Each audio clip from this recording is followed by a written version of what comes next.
Alhamdulillah, wassalatu wassalamu ala rasulillah, amma ba'd. On arrive au sous-chapitre sur Sunan al-Wudu, les actes recommandés et surérogatoires des ablutions. Donc, Cheikh Fawzan, hafidhahullah, nous dit Fasunan al-Wudu hiya, les sunan, les actes recommandés, c'est-à-dire qu'ils ne sont pas obligatoires. Si tu ne les fais pas, ton wudu, tes ablutions seront correctes, ne t'en fais pas. C'est juste que tu auras moins de récompenses que si tu les avais pratiquées, ces sunan.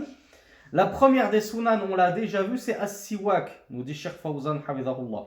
Wa taqaddama bayanu fadilatihi wa kayfiyatihi. On a déjà vu comment s'en servir et quelles sont les vertus du siwak. Wa mahallihi 'inda al-madmada. Et Cheikh Fawzan, hafidhahullah, nous rappelle que le siwak, son lieu, c'est lorsque tu fais al-madmada, que tu te nettoies la bouche, tu te rinces la bouche juste avant de te laver le visage. Ça, c'est l'avis de Cheikh Fawzan, ainsi que d'autres savants que lui, bien évidemment. ليحصل به وبالمضمضة تنظيف الفم لاستقبال العبادة والتهيؤ لتلاوة القرآن ومناجاة الله سبحانه وتعالى. Il nous dit parce que avec le siwak et la madmada, le rinçage de la bouche, s'opère la purification de la bouche afin de s'engager dans une adoration et de se préparer à la lecture du Coran et à la conversation avec Allah. Je vous renvoie au tafsir de Surat al-Fatiha pour ce qui est de l'échange que constitue la Surat al-Fatiha, la lecture de la Surat al-Fatiha en prière, entre le serviteur et son Seigneur. Ça, c'est la première des sunnas des ablutions, le siwak.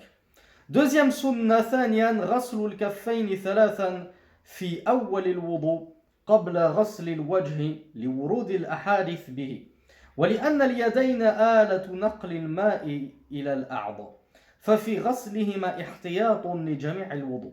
Cheikh Fawzan nous dit deuxième sunna, celle que certains pensent être la première obligation du wudu. C'est le fait de se laver les mains 3 fois au tout début des ablutions. Avant même de commencer à se laver le visage, on se lave les mains. Et lorsqu'on parle de laver les mains, ici, ce n'est pas comme l'obligation du wudu qui est le lavage de la main jusqu'au coude. Non, ici, ce qui est question, c'est de se laver la main jusqu'au poignet. C'est-à-dire les paumes de la main, le dessus de la main. On fait ce qu'on appelle at-takhlil, c'est-à-dire on enchevêtre nos doigts les uns dans les autres. Et on se lave les mains 3 fois avant de débuter les ablutions. Ça, c'est une sunna donc. Cheikh Fawzan nous dit il y a des hadiths qui ont été rapportés à ce sujet. Et il nous dit car les mains, c'est un peu l'outil qui va permettre le transport de l'eau jusqu'aux membres. Comment est-ce que tu transportes de l'eau jusqu'à ton visage? Comment tu transportes l'eau jusqu'à tes pieds? Comment tu transportes l'eau jusqu'à ton bras? Etc. etc. C'est par cet outil qu'est la main. Donc il nous dit dans le fait de la purifier avant de commencer ses ablutions, il y a une précaution, il y a en cela une précaution pour toutes tes ablutions. Moi, tu es sûr que tes ablutions, tu n'as pas transporté une impureté aux autres membres en faisant tes ablutions. Pourquoi? Parce que tes mains déjà étaient impures. Tu avais touché une impureté et donc tu l'as transmise en faisant tes ablutions à tout le reste de tes membres. ثالثا, troisième sunna. Cheikh Fawzan nous dit البداءة بالمضمضة والاستنشاق قبل غسل الوجه لورود البداءة بهما في الأحاديث ويبالغ فيها إن كان غير صائم. Cheikh Fawzan nous dit la troisième sunna, c'est le fait de commencer par la madmada, donc le rinçage de la bouche, et al-istinshaq, le rinçage du nez, avant de se laver le visage. Qu'est-ce qu'on en comprend? On en comprend que celui qui va d'abord se laver le visage durant ses ablutions, et après s'être lavé le visage, il va faire al-madmada, le rinçage de la bouche, et le nez, ses ablutions sont correctes. Il n'y a aucun souci. Cheikh Fawzan nous dit, c'est juste que c'est une sunna de d'abord te laver la bouche et le nez avant de te laver le visage. Mais si tu opères dans le sens inverse et que tu te laves d'abord le visage et ensuite la bouche et le nez, ne t'en fais pas, tes ablutions sont tout à fait valides. Mais la sunna, c'est d'abord de commencer par te laver la bouche, te rincer la bouche et le nez. Et Cheikh Fawzan nous dit, car ceci est ce qui est rapporté dans les hadiths du messager d'Allah sallallahu alayhi wa sallam. Et concernant ceci, Concernant al-istinshaq, le fait d'aspirer le nez par la bouche, le fait d'aspirer l'eau par le nez, Cheikh Fawzan nous dit, et il convient d'insister là-dessus. C'est-à-dire de bien faire entrer ton nez dans les narines, puis comme on va le voir, faire sortir, expulser l'eau avec la main gauche. Il a dit, insiste bien afin de bien purifier ton nez, sauf si tu es jeûneur. Lorsque tu es en état de jeûne, au contraire, il ne faut pas insister, il ne faut pas exagérer dans l'aspiration du nez par le nez, car tu pourrais inhaler de l'eau et elle descendrait dans ton gosier et dans ton ventre, et certains savants voient que cela annule tes ablutions, annule ton jeûne. Donc voilà pourquoi Cheikh Fawzan nous dit, si tu es sa'im, jeûneur, n'exagère pas dans l'aspiration de l'eau par le nez. Il nous dit, mais si tu n'es pas jeûneur, alors exagère, c'est la sunna. C'est la sunna d'exagérer dans l'aspiration de l'eau, l'inhalation de l'eau par les narines. Et ça vaut aussi pour al-madmada. On l'a vu que ça vaut pour al-istinshaq, ça vaut aussi pour al-madmada. Et Cheikh Fawzan nous dit وَمَعْنَى الْمُبَالَغَةُ فِي الْمَضْمَضَةِ إِدَارَةُ الْمَاءِ فِي جَمِيعِ فَمِهِ وَفِي الْإِسْتِنشَاقِ جَذْبُ الْمَاءِ إِلَى أَقْصَى أَنْفِهِ. Donc Cheikh Fawzan nous explique de manière pratique en quoi consiste l'exagération dans le rinçage de la bouche et le rinçage du nez. Et ici, quand on parle d'exagération, ce n'est pas dans le mauvais sens. Ne le comprenez pas dans le sens de israf, gaspillage, exagération, rouleau. Non, c'est pas ce qui est voulu. Ici, exagérer, c'est-à-dire dans le sens de parfaire la madmada et al-istinshaq, de parfaire le rinçage. Il nous dit la perfection de la madmada, du rinçage de la bouche, c'est le fait de la faire tourner dans ta bouche. Tu prends une poignée d'eau et tu la fais circuler dans ta bouche comme ça. Comme un bain de bouche. Comme n'importe quel bain de bouche que te prescrirait ton dentiste. Et le fait de parfaire ta al-istinshaq, le rinçage de ton nez, il nous dit c'est le fait d'aspirer par tes narines l'eau jusqu'à ce que ça rentre au plus profond de ta narine. Alors certes, quand on débute dans les ablutions, souvent on a tendance à avaler, à inhaler tellement fort l'eau que ça finit par se retrouver dans la gorge. Mais avec l'habitude et la pratique, on arrive à doser sa puissance d'inhalation pour que ça ne finisse pas dans le gosier, mais tout en allant très profondément dans le nez pour bien le nettoyer. Rabi'an, quatrième sunna des ablutions. Cheikh Fawzan, hafidhahullah, nous dit وَمِن سُنَنِ الْوُضُوءِ تَخْلِيلُ اللِّحْيَةِ الْكَثِيفَةِ بِالْمَاءِ حَتَّى يَبْلُغَ دَاخِلَهَا وَتَخْلِيلُ أَصَابِعِ الْيَدَيْنِ وَالرِّجْلَيْنِ. La quatrième sunna des ablutions, c'est le fait de passer ses doigts entre la barbe épaisse. Il y a des frères, contrairement à moi, qui ont une barbe bien touffue, bien épaisse. Donc, quelle est l'obligation les concernant? On va le voir dans la description des ablutions, mais pour que vous compreniez, on le dit rapidement. Leur obligation, lorsqu'ils se lavent le visage, c'est aussi de se laver comme ça la barbe, toute leur barbe. Ils essuient leur barbe en superficie, ceux qui ont une belle barbe bien fournie. Et ce qui est sunna dans leur cas, c'est uniquement de passer les doigts au travers des poils de la barbe. Ça, c'est juste sunna pour ceux qui ont une belle barbe bien touffue, nous dit Cheikh Fawzan. Mais ce qui est obligatoire pour eux, c'est de la laver, c'est-à-dire d'essuyer sur la superficie de toute leur barbe. Hatta yablugha dakhilaha, donc Cheikh Fawzan nous dit que la sunna, c'est de bien faire rentrer l'eau comme ça, en rentrant tes doigts bien à l'intérieur de la barbe. De la même façon, on va faire rentrer nos doigts les uns dans les autres, comme ça, et on va faire pareil avec les doigts de pied. La sunna, c'est aussi de bien frotter comme ça avec les doigts de pied. D'ailleurs, Cheikh Fawzan ne l'évoque pas, mais il a été rapporté du messager d'Allah sallallahu alayhi wa sallam qu'il faisait ce takhlil des doigts de pied, donc qu'il nettoyait entre les orteils des pieds avec son petit doigt. Il utilisait son petit doigt pour le passer entre les orteils. Donc ça, c'est une sunna, akhi. Ça, c'est une sunna, ukhti. Si tu ne le fais pas, tes ablutions sont valides. Al-muhim, c'est que tu laves ta main. Tu laves ton pied. Ensuite, bien frotter à l'intérieur comme ça c'est la sunna. C'est pour parfaire tes ablutions. Et si tu ne le fais pas, c'est tout à fait valide. Khamisan. At-tayamun. Alors je le dis avant d'oublier, par rapport à la barbe, on a parlé de ceux qui ont des grosses barbes. Et quant à ceux qui ont des barbes très fines comme la mienne, Ceux qui ont la barbe qui ne pousse pas bien partout, on voit la peau même à travers la barbe. Eh bien nous, ce qui nous incombe et ce qu'il est obligatoire, c'est justement de faire le tahlil. Et là, dans notre cas, le tahlil, c'est-à-dire de faire rentrer nos doigts à l'intérieur, ce n'est pas sunna dans notre cas à nous, les frères semi-imberbes, voire imberbes. Nous, ce qui est obligatoire, c'est que l'eau touche toute notre peau. Donc on va être obligé de prendre de l'eau avec nos mains lorsqu'on se lave le visage et de rentrer nos doigts dans la barbe pour que ça touche bien le menton, pour que ça nettoie bien la peau qui est sous les poils qui sont sur nos joues.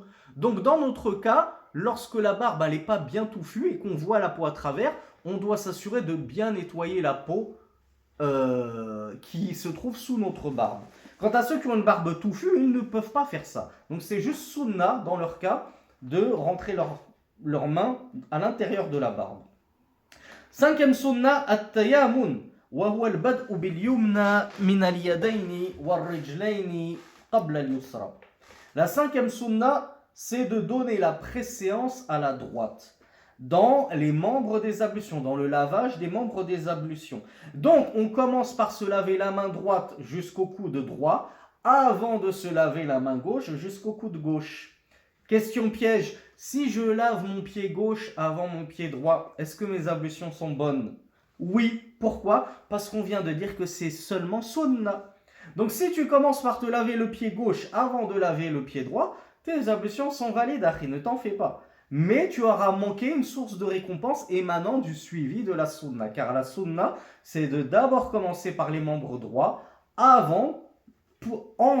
et ensuite tu laves les membres gauches. Ça vaut pour les mains et ça vaut pour les pieds. Sadisan, sixième et dernière sunna des ablutions qu'évoque Cheikh Fawzan, hafizahullah, az-ziyadatu ala al-ghaslati al-wahidati ila thalathi ghaslat fi ghasli al-wajhi wal-yadayni wal-rijlayn. Cheikh Fawzan nous dit, la sixième sunna, c'est le fait de se laver plus qu'une fois les membres à laver obligatoirement dans les ablutions jusqu'à 3 lavages maximum. Sinon, ça devient de l'israf, du gaspillage. Donc, ceci vaut pour le visage, ça vaut pour les mains, ça vaut pour les pieds. Qu'est-ce que ça veut dire? Ça veut dire que ce qu'il est obligatoire de faire dans les ablutions, c'est de se laver au moins une fois tout le visage. Au moins une fois toute la main jusqu'au coude, droite et gauche. Au moins une fois l'essuyage de la tête. Au moins une fois le lavage du pied droit et du pied gauche. Si j'essuie 2 fois mon visage au lieu d'une fois, la deuxième fois, c'est un lavage qui est sunna. Et la sunna, et tu auras une récompense de t'être lavé une deuxième fois le visage, une deuxième fois la main, une deuxième fois le pied. Et la sunna sur laquelle le messager d'Allah sallallahu alayhi wa sallam a le plus insisté, c'était 3. C'est-à-dire 3 lavages. Le messager d'Allah se lavait 3 fois le visage, 3 fois les mains, 3 fois les pieds. Ça, le deuxième et le troisième lavage, ils sont sunna. Tu seras récompensé. Si tu ne te laves qu'une seule fois, tu es pressé pour une raison ou une autre, je ne sais pour quelle raison, ce que tu veux, tu te laves juste une fois le visage, une fois les mains, une fois le pied, c'est bon, alhamdoulilah, tes ablutions sont valides. Ne t'inquiète pas, ne te dis pas flûte, j'ai tout lavé une fois, j'ai oublié de le faire 3 fois. 3 fois, 2 et 3 fois, c'est la sunna. Et la meilleure des sunnas, c'est 3 fois. Est-ce que c'est pareil pour l'essuyage des cheveux? Non. On l'a dit dans un cours précédent, Sheikh Al-Albani a vu que de temps en temps tu pouvais le faire 3 fois parce qu'il a rendu authentique ce hadith, mais Jumhur al-Ulama, l'écrasante majorité des savants, voient que ici ce n'est pas légiféré de le faire 3 fois. L'essuyage de la tête n'est pas légiféré 3 fois. Il est légiféré juste une seule fois. Mais qu'est-ce qui est sunna? Légiféré dans l'essuyage de la tête, c'est de faire un aller-retour. Donc ce qui est obligatoire pour essuyer la tête, c'est une fois, je pars, comme on va le voir dans la description des ablutions, à la racine de mes cheveux habituels et je vais jusqu'à la nuque. Ça, c'est ce qu'il est obligatoire. Je ne suis pas obligé de ramener mes mains sur le devant, de faire le retour. Si je fais le retour, c'est la sunna. Et qui dit sunna dit surplus de récompense. Ziyada min al-ajr. J'aurai d'autant plus de récompense. Mais si je fais juste un coup comme ça, il y en a qui ont les cheveux longs, les femmes, c'est difficile. Si elles font juste un coup, ça y est, leurs ablutions sont valides. Mais si elles rabattent, c'est encore mieux. Ensuite, on n'est pas là, on l'a dit, pour détailler les divergences, ce sont des cours pour débutants, mais il y a même certains savants qui voient que l'essuyage de la tête, il peut se faire comme ça. Un coup à gauche, un coup à droite. Donc eux, c'est pas un aller-retour avant-arrière, c'est plutôt un coup à gauche, un coup à droite. Et il y en a qui voient qu'on part de la nuque, et puis ensuite on rabat ses cheveux vers la nuque. Ça, ce sont des divergences qui ne sont pas bien méchantes. Al-Muhim, l'essentiel, c'est que tu essuyes sur toute ta tête, comme on l'a vu, et sans rien omettre. Pas une seule partie de la tête, toute la tête. Et Cheikh Fawzan nous dit هذه شروط الوضوء وفروضه وسننه يجدر بك أن تتعلمها وتحرص على تطبيقها في كل وضوء ليكون وضوءك مستكملا للصفة المشروعة لتحوز على الثواب ونسأل الله سبحانه وتعالى لنا ولك المزيد من العلم النافع والعمل الصالح. Donc Cheikh Fawzan nous fait de belles doua en nous disant voilà, nous venons de décrire les conditions des ablutions, les obligations, ainsi que les sunna. Il convient que tu les apprennes, que tu t'empresses de les mettre en pratique, que tu t'efforces de les mettre en pratique afin de parfaire tes ablutions et d'obtenir la récompense maximale. Qui dit toute sunna pratiquée dit récompense maximale, incha'Allah. Donc là, on a vu donc, les conditions dans le cours précédent, les obligations dans le cours précédent. Là, on vient de voir les sunan. Il nous reste maintenant à remettre toutes les pièces du puzzle dans l'ordre et d'aborder la description complète des ablutions. Donc, Cheikh Fawzan nous dit Bab fi bayan sifatil wudu. Chapitre sur la description des obligations. Ba'da أن عرفت شرائط الوضوء وفرائضه وسننه على ما سبق بيانه كأنك اطلعت إلى بيان صفة الوضوء التي تطبق فيها تلك الأحكام وهي صفة الوضوء الكاملة المشتملة على الفروض والسنن مستوحاة من نصوص الشرع لتعمل على تطبيقها إن شاء الله. فصفة الوضوء أولا أن ينوي الوضوء لما يشرع له الوضوء من صلاة ونحوها. Donc, Cheikh Fawzan là nous dit, on a vu les obligations, les conditions, les sunan. Maintenant, on va le mettre en pratique. Pratiquement parlant, comment je fais mes ablutions? Donc, Cheikh Fawzan va nous les décrire du début à la fin, incha'Allah. Il nous dit, description des ablutions. Premièrement, qu'est-ce que je fais au tout début? Je me lave le visage, je me lave les mains, par quoi je commence? Cheikh Fawzan nous dit, tu commences par l'intention. Et si je montre mon cœur, c'est parce que l'intention, elle n'est pas sur la langue, elle est dans le cœur. Je mets l'intention, c'est-à-dire je pense dans ma tête, dans mon cœur, que ce lavage que je vais faire, ce sont des ablutions. Comme le dit Cheikh Fawzan, tu mets l'intention de ce pourquoi est nécessaire les ablutions, de ce pourquoi est légiféré les ablutions, que ce soit en termes de prière ou autre, pour le tawaf, ceux qui vont à la Mecque, etc., etc. Donc, première chose à faire lors des ablutions, an-niyya, l'intention. Je mets l'intention que je fais mes ablutions. Souvenez-vous ce qu'on a dit dans un cours précédent. Si tu ne mets même pas l'intention, ou que tu te le fais dans l'intention de te rafraîchir ou de te nettoyer, ça en islam, ça ne s'appelle pas des ablutions. Et en tout cas, ce ne sera pas comptabilisé comme des ablutions shar'i qui pourront te permettre de prier ensuite. Donc tu dois bien mettre la niya que c'est tes ablutions pour pouvoir prier. Ou faire ce qui implique les ablutions au préalable, comme le tawaf bil bayt. Le tawaf autour de la Kaaba. Deuxième chose, qu'est-ce que je fais? Je me lave les mains? Toujours pas. Deuxième étape, qu'est-ce que je fais? Al-basmala. Je dis Bismillah. Et Cheikh Fawzan nous avait dit, et si tu dis Bismillahirrahmanirrahim, c'est bon aussi. Donc ça, c'est la deuxième étape. Première étape, l'intention. Deuxième étape, la basmala. Je dis Bismillah.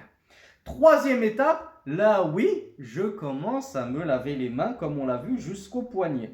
Et comme on l'a vu, donc, je essuie entre les mains aussi, j'essuie entre les doigts plutôt, je frotte et je nettoie entre les doigts. Et je le fais combien de fois? 3 fois. C'est sunna. Tu veux le faire qu'une seule fois, il n'y a aucun souci. Tu veux le faire 2 fois, il n'y a pas de souci. Si tu le fais 3 fois, tu auras appliqué le maximum de la sunna, tu auras donc le maximum de récompense. Ensuite, qu'est-ce que je fais? Je me lave le visage? Non. On a dit on commence par al-madmada wal-istinshaq. Donc, ensuite, après m'être lavé 3 fois les mains, je me rince la bouche. Et qu'est-ce qu'on a dit? On fait bien tourner l'eau comme un bain de bouche. je fais bien circuler l'eau à droite, à gauche. Ensuite, je me lave le nez, je me rince le nez, donc j'aspire l'eau avec mes narines.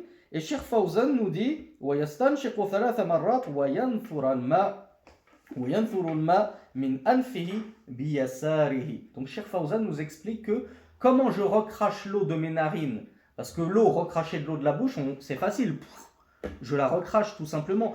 Comment recracher l'eau? Cheikh Fawzan nous dit en fait on l'accompagne avec sa main gauche. Ça c'est la sunna. Tu veux le recracher comme ça, comme tu veux, tu fais ce qu'il te plaît, il n'y a aucun souci à faire.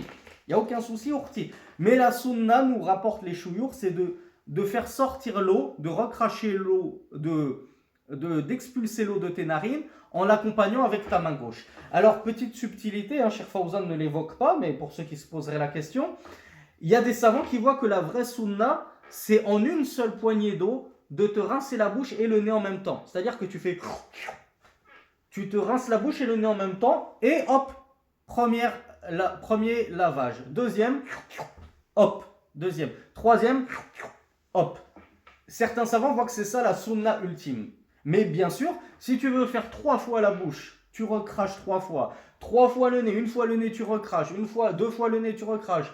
3 fois le nez, tu expulses. Il n'y a aucun souci. Comme je vous l'ai dit, ce qui est obligatoire, c'est de se rincer la bouche et le nez. Ensuite, tu procèdes de la façon dont tu veux. Et si tu procèdes de la façon sunna, bien sûr, tu seras récompensé pour ton suivi de la sunna. Donc ensuite, après s'être rincé la bouche et le nez, Cheikh Fawzan nous dit ensuite, on nettoie, on lave son visage 3 fois. Alors Cheikh Fawzan nous dit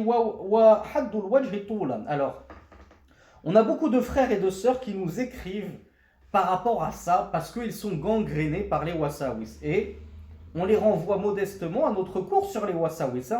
On a donné un cours spécial waswas, insufflation satanique, pour ne plus avoir à traiter ces questions qui sont redondantes. C'est toujours les mêmes. Je ne sais pas, qu'est-ce que je dois laver? Est-ce que si j'ai oublié cette partie, mes ablutions sont bonnes? Ça se voit que c'est plus du fiqh, c'est du waswas pur et dur. Et trop de gens sont éprouvés par cela. Et on demande à Allah Azza wa Jal de guérir tous nos frères et sœurs éprouvés par les wasawis et de les dissiper de ces ambiguïtés et surtout de cette angoisse. C'est très angoissant d'être éprouvé par cette maladie qu'est l'insufflation satanique. Et on l'a dit, notre conseil, et le conseil du messager d'Allah, c'est de se détourner du waswas et de ne pas y prêter attention. Mais, pour que ce soit su une bonne fois pour toutes, Cheikh Fawzan nous dit à quoi correspond le cadre du visage. Quelle est la partie obligatoire qu'il faut laver? Et si tu n'as pas lavé cette partie-là, tes ablutions ne sont pas bonnes. Cheikh Fawzan nous dit que la limite du visage en hauteur, c'est de la racine min manabit sha'ri ra's al-mu'tad ila man hadara min al-lahyayn wa al-dhaqan. Donc Cheikh Fawzan nous dit le visage c'est quoi? C'est ce qui débute à la racine habituelle des cheveux. On a des frères qui sont éprouvés par une calvitie, qu'Allah les récompense pour leur patience en cela. Et leurs cheveux, avant ils débutaient là où j'ai ma chachia, maintenant leurs cheveux ils commencent là. Eh bien eux, qu'est-ce qu'ils doivent laver? Ils doivent laver jusqu'ici ou bien jusqu'ici? Eux, ils doivent laver là où ils avaient des cheveux initialement. Ça s'arrête là le lavage des cheveux. On ne leur demande pas de se laver le visage plus le front. D'accord? On ne leur demande pas de se laver le visage plus le crâne. Imaginez quelqu'un qui a une calvitie totale, boule à zéro. C'est même pas lui qui se rase. Il n'a plus aucun cheveu. Ce qui lui est recommandé, ce n'est pas absolument pas de se laver le visage et en même temps de remonter jusqu'à se laver carrément le crâne. Non. Il s'arrête là où il avait des cheveux à l'époque. Et tout ce qu'il y a au-dessus de ce qu'il avait des cheveux à l'époque, c'est le crâne, c'est pas le visage. Donc voilà la partie supérieure, la limite supérieure du visage, c'est là où tu avais des cheveux akhi ou urti. Ensuite, la partie basse, quelle est la limite inférieure du visage? Cheikh Salih Al-Fawzan, hafidhahullah, nous dit que c'est la partie inférieure des maxillaires ou des mandibules. Alors, les ulama décrivent ceci, en anatomie, on l'apprend aussi, en médecine, que c'est l'os mandibulaire.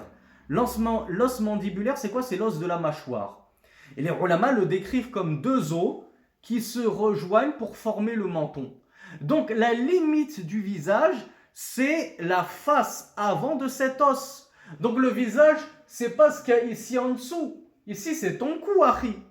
Et on ne te demande pas non plus de laver la partie qui est transverse, c'est-à-dire la partie qui est comme ça de ton menton. Non, tu laves la face avant. Donc tu laves comme ça. Ensuite, aller jusqu'à nettoyer ce qui se trouve sous ton menton, non, c'est pas ce qui est demandé. Donc voilà pourquoi Cheikh Fawzan nous dit que tu dois nettoyer la partie la plus inférieure du menton et des maxillaires et ça suffit. Ne te dis pas, ah flûte, quand j'ai nettoyé, je ne suis pas descendu jusqu'ici, jusqu'à mon cou. Non, là c'est plus le visage, al-wajh. En langue arabe, al-wajh, pourquoi ça s'appelle wajh? Parce que tuwajihun nas biha. C'est ce par quoi tu vas faire face aux gens. Donc lorsque tu fais face à quelqu'un, est-ce qu'il voit la partie qui est sous ton menton? Non, il ne la voit pas. Il ne voit que ça. Donc c'est ça, c'est la face avant que tu dois nettoyer. Donc ça, attention, plus de waswas. Plus de oui, est-ce que ça, cette partie ici, il fallait la nettoyer? Ça, c'est pas le visage, Akhi, c'est ton cou. C'est ta nuque. Ne te complique pas la vie là où Allah te l'a simplifié. واللحيين عظمان في أسفل الوجه أحدهما من جهة اليمين والثاني من جهة اليسار والذقن مجمعهما وشعر اللحية من الوجه فيجب غسله ولو طال. Cheikh Fawzan ici nous précise pour les hommes que les poils de la barbe, il est obligatoire de les nettoyer quand bien même ils seraient longs. Donc on a des frères, Allahumma barik, qu'Allah les récompense pour ce djihad sur leurs shahawat et sur les shahawat de leurs épouses et des autres, qui leur disent taillez-vous la barbe, rasez-vous, raccourcissez, etc. Non, ils s'obstinent, ils veulent suivre la sunna, ils seront bien évidemment récompensés, Inch'Allah. Il y en a qui ont une très grande barbe, mais qu'ils sachent que Cheikh Fawzan te dit, et c'est les savants qui le disent, tu dois laver ta barbe, comme on l'a vu, aussi, même si elle est grande, même si elle arrive là, tu nettoies toute ta barbe. Et comme on l'a vu, et Cheikh Fawzan va le détailler, فإن كانت اللحية خفيفة الشعر وجب غسل باطنها وظاهرها وإن كانت كثيفة أي ساترة للجلد وجب غسل ظاهرها ويستحب تخليل باطنها كما تقدم.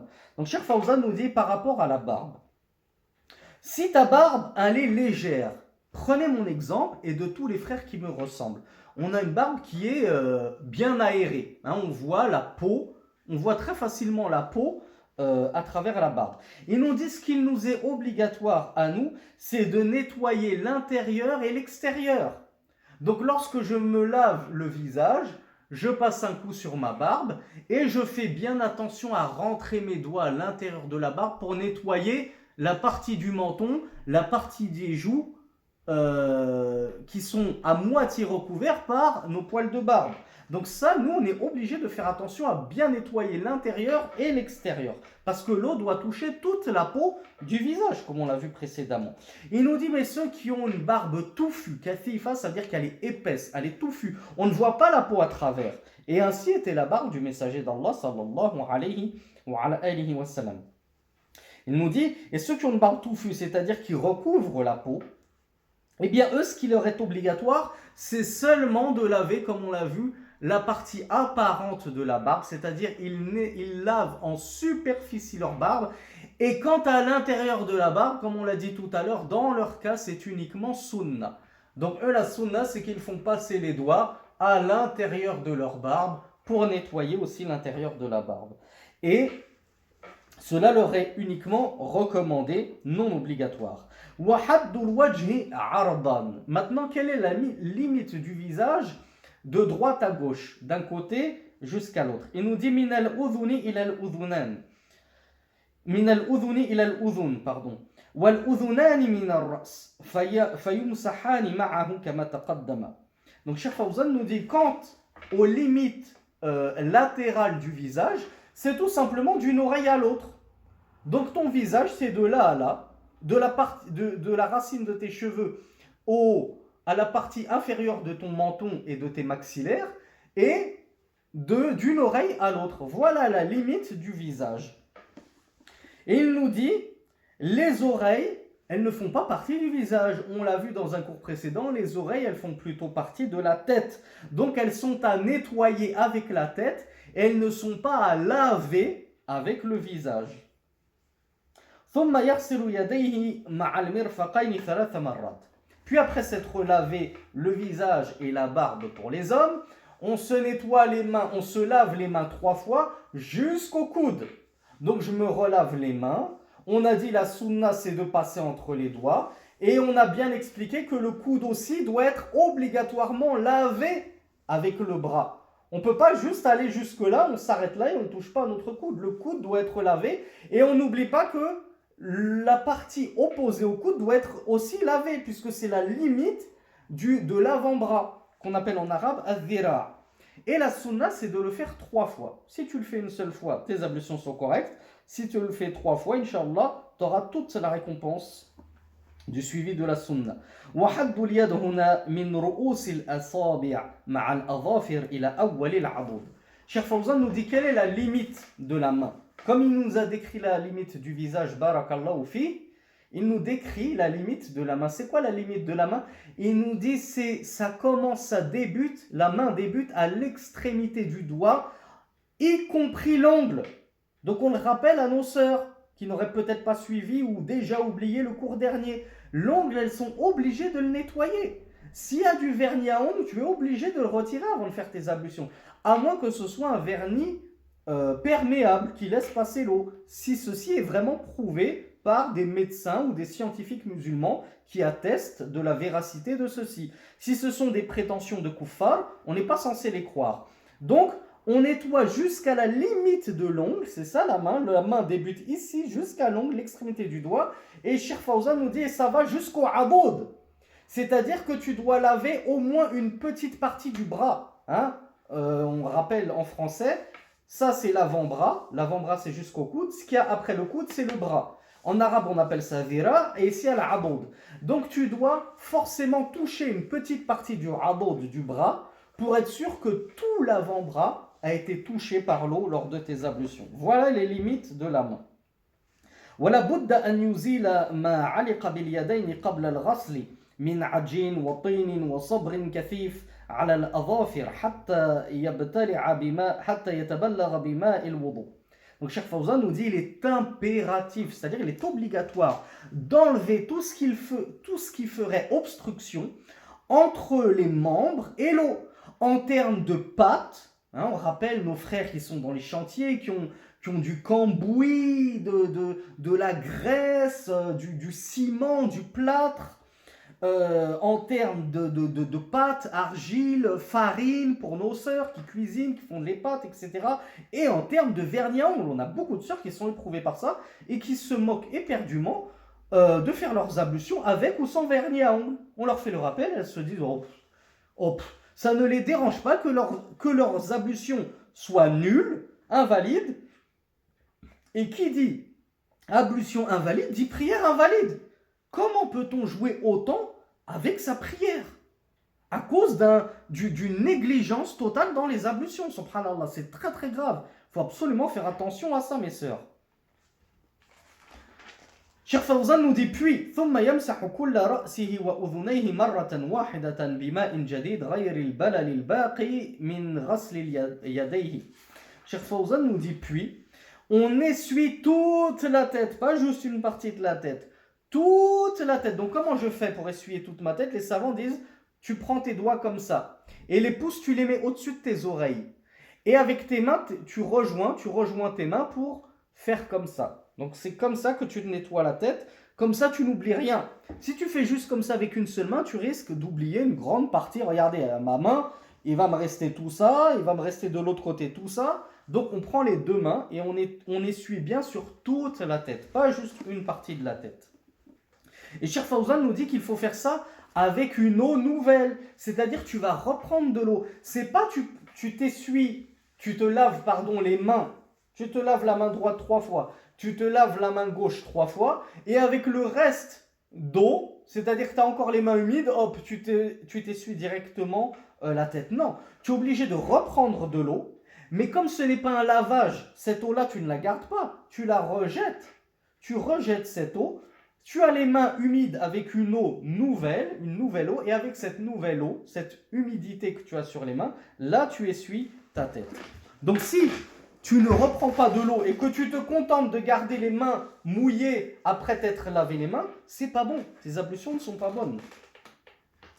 وصفة مسح الرأس أن يضع يديه مبلولتين بالماء على مقدم رأسه ويمرهما إلى قفاه ثم يردهما إلى الموضع الذي بدأ منه ثم يدخل أصبعيه السبابتين في خرقي أذنيه ويمسح ظاهرهما بإبهاميه. Alors là, Cheikh Fawzan, donc il nous détaille, il nous explique ce que je vous ai dit tout à l'heure. La sunna, c'est de faire l'aller-retour. Tu fais un aller et tu repars de là où tu as commencé. Ça, c'est la sunna, on l'a vu.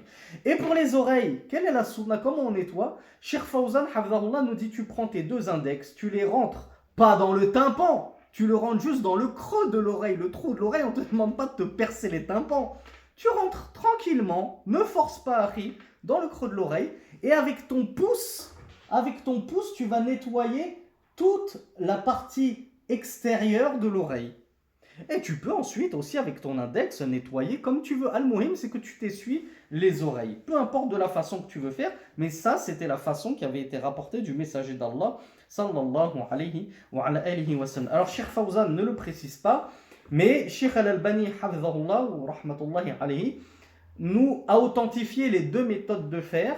C'est-à-dire que parfois le messager d'Allah essuyait ses oreilles avec les mains mouillées qui avaient essuyé la tête sans reprendre de l'eau. Donc le messager d'Allah prenait de l'eau, j'ai les mains humides, j'essuie ma tête, aller-retour, et ensuite directement j'essuie mes oreilles. Deuxième façon de faire, c'est que je prends de l'eau, j'ai les mains humides, je m'essuie la tête, et ensuite je reprends de l'eau, une nouvelle eau, mains humides, et je nettoie mes oreilles, j'essuie sur mes oreilles. Ces deux façons ont été rapportés du messager d'Allah et authentifiés par Cheikh Al-Albani rahmatullahi alayhi wa sallallahu ala nabiyyina Muhammad.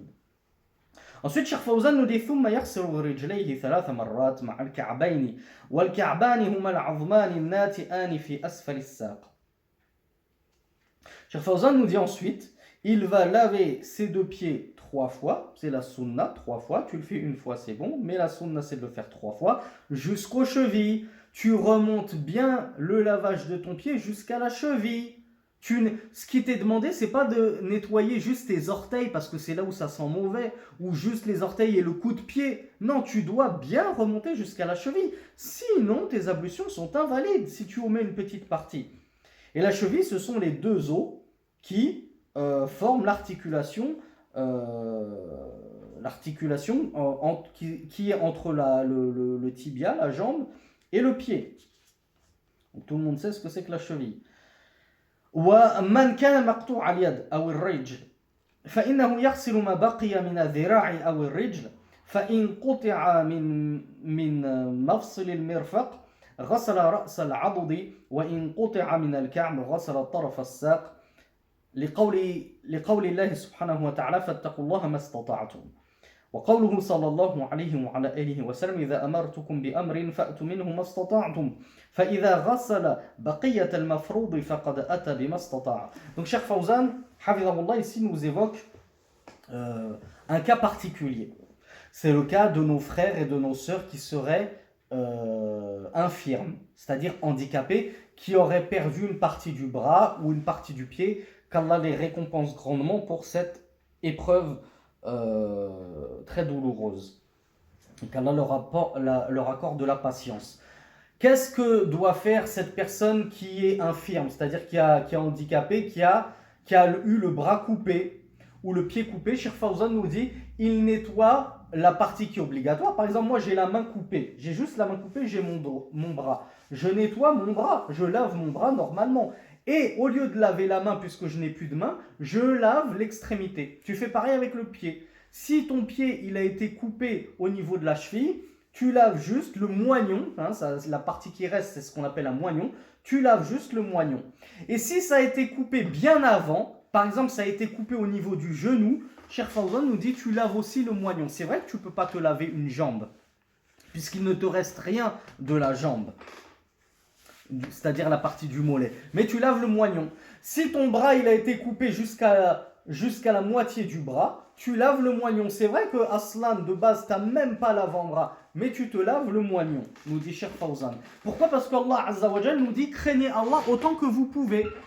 Et le messager d'Allah nous a dit lorsque je vous ordonne une chose, obtempérez autant que vous le pouvez. Donc Cheikh Fawzan nous dit celui qui a fait ça, il aura craint Allah autant qu'il pouvait, il aura obtempéré à l'ordre du messager d'Allah autant qu'il pouvait, et la seule chose qu'il pouvait, c'était de se laver le moignon. Il ne pouvait pas laver plus.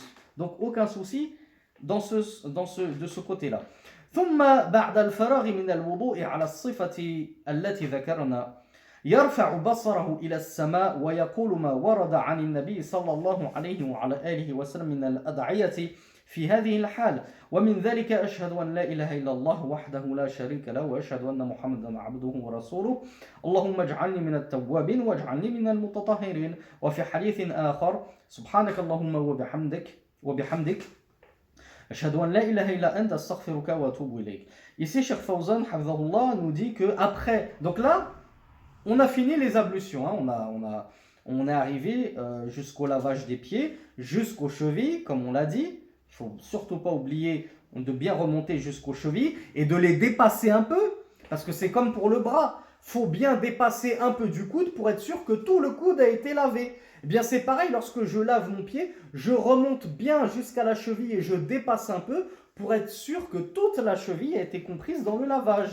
Donc Cheikh Fawzan nous dit, une fois que tu t'es acquitté de tes ablutions, que tu as fini, tu lèves ton regard au ciel. Alors ça c'est le madhab des Hanabila.